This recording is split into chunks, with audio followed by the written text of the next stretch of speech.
अस्सलाम वालेकुम व्यूअर्स, आपका लास्ट लेक्चर का फीडबैक बहुत अच्छा था। आगे ये जो टॉपिक आपको नज़र आ रहा है, ये वैसे तो आपको देखने में लग रहा होगा कि मैट्रिक में पढ़ चुके हैं, इंतहाई आसान होगा, लेकिन उम्मीद है मैं कोशिश करूँगा कि आपको काफ़ी ज़्यादा नई चीज़ें भी लाजमी पता लगें। तो इस वजह से लेक्चर को ध्यान से सुनिएगा। लेक्चर स्टार्ट करते हैं। अस्सलाम वालेकुम स्टूडेंट्स, आज का जो हमारा टॉपिक है वो है कूलम्स लॉ। कल हमने प्रॉपर्टीज़ ऑफ चार्ज के बारे में स्टडी किया था। आज हमने चार्जेस को फर्दर स्टडी करके तो लॉज को एक्सप्लेन करना है और देखना है कि कौन कौन से हमारे पास लॉज हैं। तो सबसे पहले जो हमारे पास चार्जेस के बारे में एक बेसिक लॉ है वो है हमारे पास कूलम्स लॉ। तो कूलम लॉ को स्टडी करने के लिए हम सबसे पहले इसका एक हिस्टोरिक ओवरव्यू करेंगे कि क्या वजह थी कि कूलम के अलावा कोई भी साइंटिस्ट जो है ये जो लॉ है ये डिस्कवर नहीं कर पाया था। दूसरा फिर हम देखेंगे कि इस लॉ का मैथमेटिकल एक्सप्रेशंस क्या है, और फिर उसके बाद जो हम स्टडी करेंगे वो हम स्टडी करेंगे कि इस लॉ की आगे फर्दर इम्प्लीमेंटेशंस क्या हैं। तो 1785 में साइंटिस्ट जो थे चार्ल्स ऑगस्टिन डी कूलम, इन्होंने लॉ फार्मूलेट किया। तो इन्होंने लॉ बेसिकली इस वजह से फार्मूलेट किया कि इन्होंने एक डिवाइस इन्वेंट की जिसको कहते थे कूलम टॉर्शन बैलेंस, और कूलम टॉर्शन बैलेंस की हेल्प से इन्होंने ये जो है लॉ फार्मूलेट किया था। तो इस लॉ में जो है बेसिकली चीज़ है वो है एक हमारे पास सिलेंड्रिकल शेप ऑब्जेक्ट था ग्लास का जिसके अंदर हम देख सकते थे, और इस सिलेंड्रिकल शेप ऑब्जेक्ट जो है इसके इनसाइड एक हमारे पास मीटर था, मेजरमेंट करने के लिए एक हमारे पास था कि अगर कोई चीज़ इसमें से डिस्टेंस कवर करती है तो कितना करती है। इसके ऊपर दो लिड थे। जो पहला लिड था इसके ऊपर एक ग्लास ट्यूब जो थी वो प्लेस की हुई थी, और इस ग्लास ट्यूब के ऊपर एक मेटेलिक हेड था, और ये जो मेटेलिक हेड है ये एक मेटेलिक फाइबर के साथ कनेक्टेड था जिसके नीचे आगे एक रॉड अटैच था। इस हेड का क्या मतलब है, इस हेड का क्या मकसद था? इस हेड का मकसद ये था कि हम इसके अंदर जो वायर है इसको रोटेट करवा सकें, अपनी डिज़ायर्ड पोजीशन पे ला सकें। और इस रॉड के आगे दो स्फीयर्स लगी थी, एक स्फीयर ए हम कह देते हैं, दूसरी स्फीयर बी कह देते हैं। जो स्फीयर ए है ये ब्रास के मटेरियल की थी, और जो स्फीयर बी है उसका जो मटेरियल था वो एल्डबेथ था। उसके अलावा इस पे एक और लीड थी जिसके में से हम एक और स्फीयर को यहाँ पे इंसर्ट कर सकते थे। लेट्स सपोज उस स्फीयर को नाम दे देते हैं सी। तो ये स्फीयर ए और सी जो है ये हम आपस में टॉर्शन हेड के थ्रू बिल्कुल अटैच भी कर सकते थे। तो जब हमने चार्जेस को स्टडी करना है तो हम सबसे पहले स्फीयर ए को बाहर, स्फीयर सी को बाहर निकाल लेते थे, और बाहर निकाल के इस चीज़ को किसी चीज़ के साथ रब करके चार्ज कर देते थे। ठीक है, जब इसको रब किया तो लेट्स सपोज इसके ऊपर पॉजिटिव चार्ज आ गया। हम फर्ज कर लेते हैं क्योंकि इस वक्त हमें जो है हमारे पास ऑपरेटर्स नहीं है तो हम सारा अज्यूम नहीं करेंगे। तो जब हमने इसको रब किया और रब करके जब हम इसको दोबारा इंटर करते हैं और ये ए के साथ अटैच करता है तो इसका आधा चार्ज जो है वो चला जाएगा ए के ऊपर, और जैसे ही इन दोनों पे चार्ज डिस्ट्रीब्यूट हुआ ए जो है वो फ़ौरन इससे दूर चला गया रोटेट करके। और ये कितना दूर गया ये चीज़ मेजर हो सकती है यहाँ पे लगे इंस्ट्रूमेंट से, जो हमारे पास मेजरिंग इंस्ट्रूमेंट है। अब अगर फर्दर हम इसको दोबारा स्टडी करना चाहते हैं तो हम इसको दोबारा बाहर निकालें और दोबारा इस स्फीयर सी को किसी एक अनचार्ज स्फीयर के साथ अटैच कर दें, तो इसका जो होगा आधा चार्ज, लेट्स सपोज क्यू इसके ऊपर चार्ज है तो इसका आधा चार्ज इसके ऊपर चला जाएगा और रिमेनिंग इसका Q2 रह जाएगा। अब जब हम इसको दोबारा यहाँ पे इंसर्ट करते हैं तो इंसर्ट करने के बाद अब जो ये फर्स्ट जो रिपेल होता था यानी टॉर्शन हेड के थ्रू इसको ज्वाइन किया, और ज्वाइन करने जब हमने देखा तो ये अब पहले से कई गुना कम दूर जा रहा था। तो इन चीज़ों को देखते हुए जो है वो हमारे पास जो कूलम है इसने एक लॉ फार्मूलेट किया। इसने कहा कि जो बेसिकली फोर्स है वो डायरेक्टली प्रोपोर्शन है product of magnitude of the point charges, और ये जो फोर्स है ये inversely proportion to the square of distance between them है। अब ये इन्वर्स के लॉ यहाँ पे एक्सपेरिमेंटली प्रूव हुआ था। तो ये हमारे पास दो इक्वेशंस आ गई, इन इक्वेशंस को हम करेंगे कंबाइन। इन इक्वेशंस को कंबाइन करेंगे तो हमारे पास बन जाएगा F is proportional to Q1 Q2 over R square. अब हमें पता है कि जब भी हम कोई भी कांस्टेंट जो प्रोपोर्शनलिटी साइन हटाते हैं तो हम एक कांस्टेंट इंट्रोड्यूस करते हैं और वो कांस्टेंट हो जाएगा F is equal to K Q1 Q2 over R square. अब यहाँ पे ये K क्या है? K जो है ये हमारे पास कांस्टेंट है और K की जो वैल्यू है वो है 9 इंटू 10⁹ न्यूटन मीटर स्क्वायर पर कूलम स्क्वायर। और इस K को अगर फर्दर डिफाइन करें तो ये जो K है ये इक्वल टू होता है 1/4 pi epsilon not, where epsilon not is the permittivity of the free space. ये जो हमारे पास है ये है permittivity of vacuum. Free space basically हमारे पास एयर होती है, वैक्यूम और एयर और वैक्यूम इस वजह से एक दूसरे की जगह यूज़ कर सकते हैं कि वैक्यूम की जो परमिटिविटी रिलेटिव परमिटिविटी है 1 होती है और जो एयर की होती है ये 1.0006 होती है। तो इस वजह से ये बहुत ज़्यादा क्लोज टू ईच अदर है, तो हम यूज़ कर सकते हैं, कोई इस तरह इशू की बात नहीं है। तो अगर हम एप्सिलॉन की वैल्यू देखें तो ये हमारे पास होती है 8.85 इंटू 10⁻⁻12 कूलम स्क्वायर पर न्यूटन पर मीटर स्क्वायर। अब यहाँ पे अगर हम इसको स्टडी करें तो हमारे पास दो तीन जो हमारे पास सवाल पैदा होते हैं। सबसे पहला सवाल ये पैदा होता है कि जो फोर्स है ये डायरेक्टली प्रोपोर्शन क्यों है प्रोडक्ट ऑफ चार्जेस के। तो उसको अगर हम देखें तो उसको हम यूँ कह सकते हैं कि जो फोर्स है वो Q1, यानी अगर हम सिर्फ इस स्फीयर का चार्ज चेंज करें तो हमारे पास फोर्स चेंज हो रही थी। अगर चार्ज बढ़ाएं तो फोर्स बढ़ रही थी, चार्ज कम करें तो फोर्स कम हो रही थी। और अगर हम स्फीयर A का भी चार्ज चेंज कर दें तो तब भी चार्ज बढ़ाने से फोर्स बढ़ रही थी, चार्ज कम होने से फोर्स कम हो रही थी। तो इन दोनों को कंबाइन करने से हमारे पास ये फर्स्ट इक्वेशन बन गई। दूसरी चीज़ आ गई कि ये इनवर्स स्क्वायर लॉ क्यों ओबे करता है। हमारे पास सिंपली ऐसा क्यों नहीं होता कि डिस्टेंस बढ़ाने से फोर्स कम हो जाए और डिस्टेंस कम करने से फोर्स ज़्यादा हो जाए। तो इसका जो बिल्कुल एक पैक्ट आंसर है वो तो ये है कि ये इनवर्स स्क्वायर लॉ को ओबे करता है। ठीक है कि ये जो हमारे पास कूलम लॉ है ये इनवर्स स्क्वायर लॉ को ओबे करता है और ये चीज़ एक्सपेरिमेंटली वेरीफाइड है यहाँ से। लेकिन अगर फ़र्ज़ करें फिर भी हमें दलील चाहिए कि क्यों, तो उसके लिए हम सिर्फ समझने के लिए एक इस तरह कर लेते हैं कि लेट्स सपोज कि मेरे पास ये एक चार्ज है और इस चार्ज के ऊपर नीचे दाएं बाएं आगे पीछे कहीं पे भी कोई दूसरा चार्ज रखा जाए तो उस पर फोर्स एक्सर्ट होगी। यानी हम ये कह सकते हैं कि जो इसके गिर्द फोर्स एक्सर्ट होगी वो स्फेरिकली हर तरफ एक्सर्ट होगी। ठीक है। अब लेट्स सपोज कि ये एक बैलून है स्फेरिकल और इसके सेंटर पे एक चार्ज पड़ा हुआ है। अब अगर इसकी सरफेस के ऊपर कहीं पे भी हम कोई दूसरा चार्ज रखें तो उसके ऊपर फोर्स एक्सर्ट होगी और इन दोनों चार्जेस के दरमियान जो डिस्टेंस होगा वो होगा radius of the sphere developed.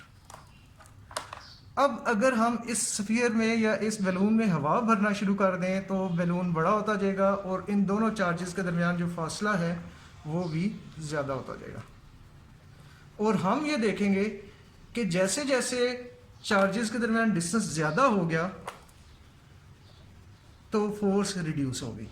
तो हम ये कह सकते हैं कि F is inversely proportional to the spherical area around the point charge. और जो एरिया ऑफ द स्फीयर होता है वो होता है हमारे पास 4 पाई आर स्क्वायर। अगर इस फार्मूला में आप देखें कि अगर हम यहाँ पे पुट करें कि K की वैल्यू यहाँ पे पुट कर दें तो हमारे पास आ जाएगा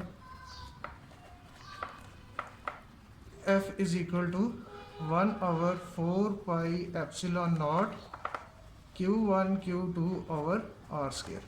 अब इसमें हमारे पास ये जो चीज़ है ये स्फेरिकल एरिया बन रही है जिसमें से 4 पाई हमने कांस्टेंट के साथ यूज़ किया हुआ है।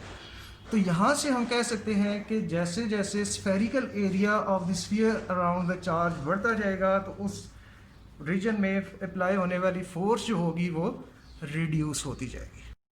नेक्स्ट हमारे पास पार्ट है इस टॉपिक का वो है हमारे पास vector form of Coulomb law. Vector form of Coulomb law हमारे पास क्या है कि हमारे पास हमने पढ़ा था कि फोर्स जो है वो एक वेक्टर क्वांटिटी है और दो जो चार्जेस होते हैं इनके दरमियान कोई फोर्स एग्जिस्ट करती है। तो कोई भी जो वेक्टर है इसको रिप्रेजेंट करने के लिए हमेशा तीन चीज़ें लाजमी रिक्वायर्ड होती हैं। एक, इसको मेजर करने के लिए यूनिट, दूसरा अमाउंट जो मैयर हुई है उसको रिप्रेजेंट करने के लिए मैग्नीट्यूड, और तीसरी वेक्टर को रिप्रेजेंट करने के लिए जो सबसे इम्पॉर्टेंट चीज़ है वो है डायरेक्शन। तो हमने पढ़ा कि जो दो चार्जेस हैं इनके दरमियान फोर्स एक्सर्ट होती है, तो इसकी फोर्स की कोई ना कोई डायरेक्शन होगी। तो उस डायरेक्शन को अब हम मैथमेटिकली कैसे ड्राइव कर सकते हैं, क्योंकि अभी तक तो जो हमने कूलम लॉ पढ़ा था वो क्वांटिटी के बारे में बता रहा था, डायरेक्शन के बारे में नहीं बता रहा था। तो अगर हमने इसकी क्वांटिटी को एक्सप्लेन करना है तो लेट्स सपोज कि हमारे पास कोई दो चार्जेस हैं, एक है हमारे पास Q1, दूसरे हमारे पास है Q2, और Q1 Q2 हम इस वक्त कंसिडर कर रहे हैं कि दोनों पॉजिटिव हैं। तो Q1 Q2 पे फोर्स एक्सर्ट करेगा और इसको अपने से दूर भेजेगा, यानी इसको रिपेल करेगा। अब रिपेल करने की वजह से इस पे जो फोर्स एक्सर्ट हो रही है, ये रेड कलर की जो रिप्रेजेंट किया है, ये इस पे फोर्स एक्सर्ट हो रही है। तो अब फोर्स की डायरेक्शन को हम यूँ समझने के लिए करते हैं कि लेट्स सपोज आप खड़े हैं, आपके सामने कोई ऑब्जेक्ट है और आप उसको तीर मारते हैं। तो जिस तरह तीर जा रहा है, तीर की एक साइड हेड होगी, दूसरी साइड टेल होगी, तो जिस साइड पे तीर का हेड होगा वही डायरेक्शन होगी फोर्स की भी, ठीक है, जो फोर्स आपके एरो के थ्रू दूसरी जगह ट्रेवल कर रही है। तो इस वजह से यहाँ पे जो अब इस फोर्स की डायरेक्शन है वो ये है। अब इस डायरेक्शन को रिप्रेजेंट करने के लिए हमारे पास जो बेसिक चीज़ है वो है Q1 और Q2 के दरमियान डिस्प्लेसमेंट। Q1 से Q2 के दरमियान जो डिस्प्लेसमेंट है वो ये है, जिसको अगर फर्ज करें ये है force on charge 2 by charge 1, तो इसको मैं मैथमेटिकली रिप्रेजेंट कर देता हूँ F21। एक चीज़ याद रखिएगा कि जो रिप्रेजेंटेशन होती हैं ये सारी यूज़र बेस्ड होती हैं, कि अगर मैं इसको 2-1 कह रहा हूँ तो मैं ऊपर मेंशन करूँगा कि ये फोर्स 1 से 2 पे है और मैं इसको 2-1 रिप्रेजेंट कर लूँगा। अगर कोई और चाहे कि जो फोर्स ऑन चार्ज 2 है वो बाय चार्ज 1 को F12 रिप्रेजेंट करना चाहे तो कर सकता है। ये कोई हार्ड एंड फास्ट रूल नहीं है। तो ये हमारे पास हो गई force on charge 2 by charge 1, इसकी वही डायरेक्शन है जो इस डिस्प्लेसमेंट की डायरेक्शन है। और लेट्स से इस डिस्प्लेसमेंट को मैं कह देता हूँ R21, ठीक है। तो ये हमारे पास वेक्टर हो गया R21 इनके दरमियान का। तो इसमें से ये जो आपके पास लेंथ है ये है इस डिस्प्लेसमेंट का मैग्नीट्यूड, और ये जो है ये है इसकी डायरेक्शन, यानी इसका यूनिट वेक्टर। आपको पता है कि जो वेक्टर है वो दो चीज़ों से रिप्रेजेंट होता है, एक होता है उसका मैग्नीट्यूड और दूसरी होती है उसकी डायरेक्शन। तो अब फोर्स की वही डायरेक्शन है जो कि R21 की है। तो मैं लिख सकता हूँ कि लेट्स सपोज कि अगर मैं इसके दरमियान की डिस्टेंस को R वेक्टर कहता हूँ, तो यहाँ पे इसकी डायरेक्शन हो जाएगी R यूनिट वेक्टर, और फोर्स की वही डायरेक्शन होगी जो कि होगी R यूनिट वेक्टर की। तो vector form of Coulomb law हम लिख सकते हैं कि F वेक्टर जो है वो हमारे पास इक्वल टू होगा K Q1 Q2 over R square, ये हो गया मैग्नीट्यूड, और डायरेक्शन जो होगी वो हमारे पास होगी इन दी डायरेक्शन ऑफ डिस्प्लेसमेंट, जो A से या 1 से 2 की तरफ है। अब इसमें जो हमारे पास नेक्स्ट चीज़ है वो ये है कि अगर 1 2 पे फोर्स एक्सर्ट कर रहा है तो 2 भी 1 पे एक्सर्ट कर रहा है, क्योंकि Q1 पॉजिटिव है, Q2 भी पॉजिटिव है, Q1 Q2 को रिपेल कर रहा है, Q2 भी Q1 को रिपेल कर रहा है। तो इस वजह से अगर हम देखें force on Q2 bye Q1, तो उसको हम रिप्रेजेंट कर रहे हैं F21 वेक्टर से, तो वो इक्वल टू हो जाएगा K Q1 Q2 over R square R21 unit vector.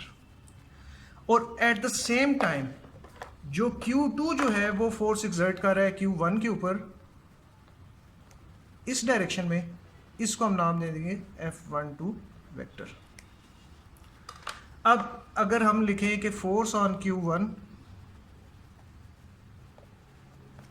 Bye Q2, तो वो हमारे पास हो जाएगी F12 vector is equal to K Q1 Q2 over R square R12 unit vector.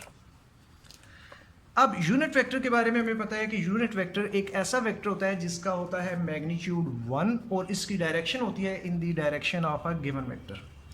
तो इसका मतलब ये हुआ कि F21 का मैग्नीट्यूड और F12 का मैग्नीट्यूड जो यूनिट वेक्टर्स हैं वो बराबर है, लेकिन डायरेक्शन ऑपोजिट होने की वजह से हम फिजिक्स में ऑपोजिट डायरेक्शन को हमेशा रिप्रेजेंट करते हैं एक नेगेटिव साइन के साथ, कि जो F21 है इसकी डायरेक्शन F12 के रिवर्स करने से मिल रही है। तो अगर ये वाली वैल्यू हम सब्स्टिट्यूट कर दें इक्वेशन इसमें, जिसको हम इक्वेशन 1 नाम दे देते हैं और इसको इक्वेशन 2 नाम दे देते हैं, तो अगर हम इसमें 1 में इक्वेशन वैल्यू में 1 में पुट करें तो हमारे पास बन जाएगा F21 is equal to K Q1 Q2 over R square minus R12 unit vector, जिसको हम ये भी लिख सकते हैं कि माइनस पहले K Q1 Q2 over R square R12 unit vector. अब अगर देखें तो हमें पता लगेगा कि ये जो चीज़ है और ये चीज़ जो है ये बिल्कुल सेम है। तो इसका मतलब है कि ये आपस में क्या है, इक्वल है, और ये इक्वल है इसके। तो इसका मतलब ये हुआ कि हम लिख सकते हैं कि जो F12 है वो F21 के बराबर है, और हमारे पास F21 की जो डायरेक्शन है वो ऑपोजिट है 12 से। तो ये जो है हमारे पास बताता है कि दो फोर्सेस हैं जो कि इक्वल इन मैग्नीट्यूड है, ऑपोजिट इन डायरेक्शन है, या हम कह सकते हैं कि F12 is an action, F21 is a reaction. Action and reaction both are equal in magnitude but opposite in direction. तो इससे ये बात साबित हो गई कि जो कूलम लॉ है ये Newton third law of motion को वेरीफाई कर रहा है। नेक्स्ट पार्ट जो है हमारे इस टॉपिक का वो है इफेक्ट ऑफ मीडियम के। अभी तक हमने दो चार्जेस के दरमियान सिर्फ और सिर्फ वैक्यूम को, या हमने कहा था कि वैक्यूम एयर की परमिटिविटी तकरीबन करीब करीब होती है, तो हम एयर या वैक्यूम कंसिडर कर रहे थे। लेकिन अब हम ये कंसिडर करेंगे कि इन दो चार्जेस के दरमियान में हम मीडियम कोई और चेंज कर रहे हैं। तो लेट्स सपोज कि हमारे पास एक चार्ज है Q1, दूसरा चार्ज है मेरे पास Q2, और हम अपनी आसानी के लिए इस वक्त दोनों को पॉजिटिव ही ले लेते हैं, और ये एक दूसरे से r डिस्टेंस के ऊपर हैं, और इनके दरमियान जो फोर्स होगी, इस वक्त हमने इसके दरमियान कोई मीडियम और नहीं रखा हुआ, वैक्यूम ही रखा हुआ है। तो हमारे पास जो होगी F वो हो जाएगा 1/4 पाई एप्सिलॉन नॉट, यहाँ पे मैंने के की मीडियम वाली वैल्यू पुट कर दिया, ठीक है, और हमारे पास आ जाएगा Q1 Q2 over R square. अब क्योंकि यहाँ पे मीडियम वैक्यूम है तो मैं इसमें मेंशन कर देता हूँ कि यहाँ पे जो फोर्स है ये तब एग्जर्ट हो रही है जब हमने दोनों चार्जेस के दरमियान में मीडियम रखा हुआ है वैक्यूम। अगर मैं मीडियम चेंज कर दूँ, यहाँ पे इन दोनों चार्जेस के दरमियान में मैं कोई और इंसुलेटर मीडियम, कोशिश हमेशा याद रखिएगा इनके दरमियान में जो मीडियम होगा वो इंसुलेटर होगा, क्योंकि इंसुलेटर चार्जेस को मूव करके एक दूसरे की तरफ नहीं आने देगा। कंडक्टर की वजह से चार्जेस मूव कर जाएंगे, डिस्टेंस चेंज हो जाने की वजह से फोर्स चेंज हो जाएगी। तो यहाँ पे जो इन चार्जेस के दरमियान में हमेशा मीडियम रखा जाएगा वो इंसुलेटर होगा, और इस इंसुलेटर मीडियम को हम कहते हैं डाई इलेक्ट्रिक। तो लेट्स सपोज कि अब अगर हमने मीडियम चेंज कर दिया तो हमारे पास ना Q1 चेंज हो रहा है, ना Q2 चेंज हो रहा है, ना इनके दरमियान का जो है वो डिस्टेंस चेंज हो रहा है। हमारे पास चेंज हो रहा है तो सिर्फ और सिर्फ ये वाली वैल्यू जो कि है परमिटिविटी ऑफ द मीडियम। तो हमारे पास जो फोर्स होगी वो हो जाएगी 1/4 पाई एप्सिलॉन। अब हम इसके नीचे नॉट नहीं करेंगे क्योंकि नॉट जो था वो स्टैंडर्ड था वैक्यूम के लिए, और साथ हमारे पास आ गया Q1 Q2 और आर स्क्वायर। अब यहाँ पे क्योंकि मीडियम है तो हम फोर्स के साथ मेंशन कर देते हैं कि ये कोई भी जब मीडियम यूज़ करेंगे तब होगा। अब हम ये देखना चाहते हैं कि फोर्स पे क्या फ़र्क पड़ा है, आया कि फोर्स बढ़ गई है या कम हो गया है। तो उसके लिए हमें पहले पता होना चाहिए कि मीडियम की परमिटिविटी उससे ज़्यादा है या कम है। तो इसके लिए हम दोनों मीडियम्स को कंपेयर करेंगे, और कंपेयर करने का सबसे आसान तरीका होता है कि फ़र्ज़ करें आपके पास एक क्वांटिटी है A, दूसरी क्वांटिटी है B, आप इन दोनों को कंपेयर करना चाहते हैं तो आप रेशो ले लें, इनमें से एक कोई स्टैंडर्ड ले लें। लेट्स से मैं इसको स्टैंडर्ड ले लेता हूँ, तो मैं इसको और इसको आपस में डिवाइड कर देता हूँ। जब डिवाइड करूँगा और आंसर ग्रेटर देन 1 आए तो इसका मतलब है कि ये चीज़ बड़ी है, ये चीज़ छोटी है, और अगर आंसर लेस देन 1 आए तो इसका मतलब है ये चीज़ बड़ी है और ये चीज़ छोटी है, और हमें पता भी लग जाएगा कि कितनी बड़ी है। अगर 0.5 आता है तो इसका मतलब है ये चीज़ डबल है और ये चीज़ हाफ है, ठीक है। तो इस वजह से मैं जब मीडियम दोनों को आपस में रिलेट करना चाहता हूँ तो मैं वहाँ पे एक और टर्म यूज़ करूँगा, रिलेटिव परमिटिविटी। रिलेटिव परमिटिविटी होगी हमारे पास ER, जो कि होगी permittivity of any medium over permittivity of vacuum. Vacuum हमारे पास एक स्टैंडर्ड है, इस स्टैंडर्ड से हम किसी भी मीडियम की परमिटिविटी को रिलेट करेंगे।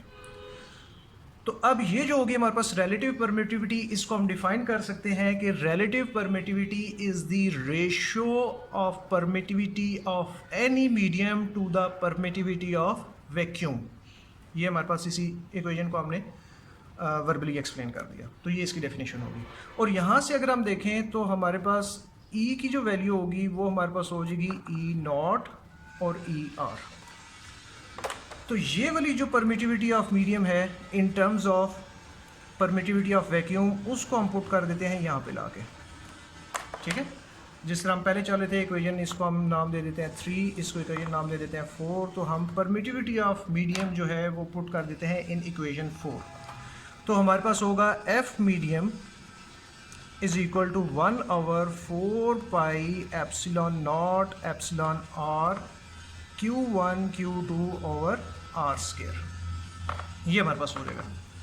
अब इसमें अगर देखें तो हमारे पास ये चीज़ जो है, ये चीज़ एग्जैक्टली इक्वेशन 3 वाली आ रही है, 1/4 pi epsilon not Q1 Q2 over R square. तो इसका मतलब ये हुआ कि हम लिख सकते हैं कि एफ मीडियम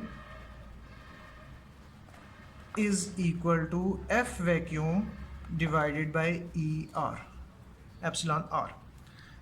और ये इक्वेशन हमें ये बताती है कि एफ मीडियम हमेशा लेस होगा एफ वैक्यूम से, क्योंकि रिलेटिव परमिटिविटी किसी भी मीडियम की जो होती है वो हमेशा ग्रेटर देन 1 होती है। सबसे कम वैक्यूम की होती है जो कि है जो 1 होती है। और इसकी अगर देखा जाए हमारे पास तो इसकी कोई यूनिट नहीं बनेगी, क्योंकि इन दोनों के ऊपर और नीचे यूनिट सेम है। तो जब सेम यूनिट हो तो ख़त्म, यूनिट कोई नहीं होती। सेम रेशो हो सेम क्वांटिटीज़ के दरमियान में तो कोई यूनिट नहीं होती। तो इससे हमें ये पता लगा कि जब दो चार्जेस के दरमियान में वैक्यूम की जगह मीडियम इंसर्ट कर देंगे तो उसके दरमियान फोर्स जो है वो रिड्यूस हो जाएगी। तो ये था हमारा ये वाला पार्ट। अब हम नेक्स्ट पार्ट स्टडी करते हैं। नेक्स्ट पार्ट जो है उसमें हम ये देखेंगे कि सबसे पहले तो हमें इस टॉपिक को टेक्निकली कैसे देखा जा सकता है, दूसरा इसमें पेपर पॉइंट ऑफ व्यू से क्या क्या चीज़ें इंपॉर्टेंट हैं, या इससे MCQs कैसे हो सकते हैं। तो अगर पेपर पॉइंट ऑफ व्यू से देखा जाए तो इस टॉपिक पे नोट तो कभी भी नहीं आया आज तक। हाँ, पहला सवाल ये बन सकता है कि आप प्रूव करें कि जो आपके पास कूलम फोर्स है ये कंसिस्टेंट है with the Newton third law of motion. तो उसके लिए आपने बेसिकली ये डेरिवेशन जो हमने एक छोटे से पोर्शन में की थी, ये डेरिवेशन करनी है। तो ये हमारे पास पहली तरह का क्वेश्चन आ सकता है इसमें से। दूसरा ये आ सकता है कि अगर हम मीडियम को चेंज कर दें तो फिर फोर्स पे क्या फ़र्क पड़ता है। तो उसमें जो है वो हमने प्रूव करना होगा कि एफ मीडियम जो है वो हमेशा लेस देन होगा एफ वैक्यूम से। उसके अलावा हमारे पास आ सकता है कि प्रूव करें कि इसकी डायमेंशन क्या है। तो डायमेंशन के लिए यूनिट पता होनी चाहिए। अगर हम इसकी यूनिट देखें तो यूनिट हमारे पास होती है न्यूटन मीटर स्क्वायर पर कूलम स्क्वायर। तो आपको पता है कि जो न्यूटन है इसकी डायमेंशन होती है MLT-2 किलोग्राम मीटर पर सेकंड स्क्वायर।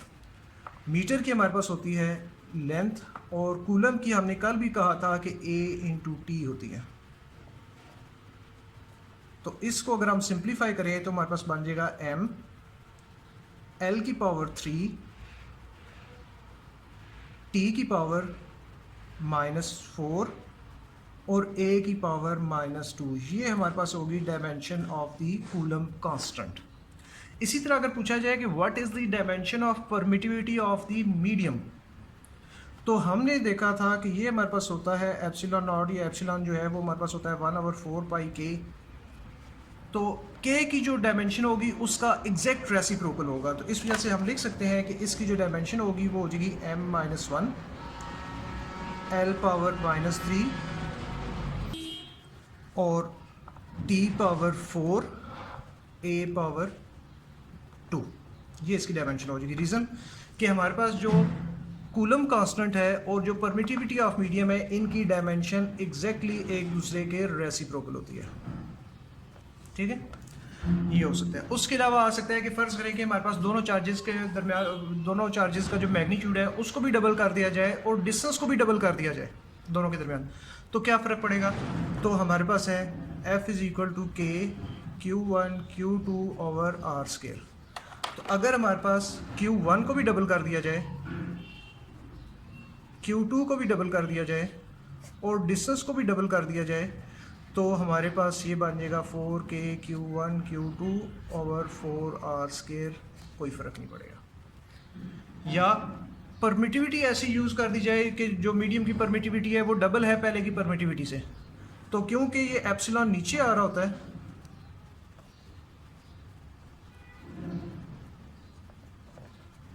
तो परमिटिविटी जब डबल होगी तो फोर्स जो है वो हाफ हो जाएगी, क्योंकि परमिटिविटी का जो फोर्स रिलेशन है वो इन्वर्स रिलेशन है। तो इस तरह के आपके पास एमसीक्यूज आ जाते हैं। इसके अलावा आपके जो इससे रिलेटेड कुछ वर्कशीट्स मैंने बनाई हैं, वो वर्कशीट्स जो हैं वो आपको इंशाल्लाह मिल जाएंगी आपको फेसबुक पेज पे, और फेसबुक पेज का मैं लिंक जो है वो इधर डिटेल्स में दे दूँगा। आप उसको प्रैक्टिस करना चाहें तो कर सकते हैं। उससे के अलावा इससे रिलेटेड जो एमसीक्यूज़ हैं अगर आपको चाहिए हो तो आप मुझसे रब्ता कर सकते हैं, ईमेल या आप इधर कमेंट सेक्शन में भी कर सकते हैं। तो काइंडली अगर आपको ये लेक्चर अच्छा लगा है, समझ आया है, आपके लिए कोई पॉजिटिव हुआ है, तो लाजमी कमेंट करके बताइएगा। अगर आपको कोई कमी पेशी इसमें लगती है तो उसका भी फीडबैक दीजिएगा, और इस वीडियो को काइंडली लाजमी शेयर भी करें और इसको चैनल को सब्सक्राइब भी करें जो न्यू यूज़र हैं। बहुत बहुत शुक्रिया। अल्लाह हाफ़िज़।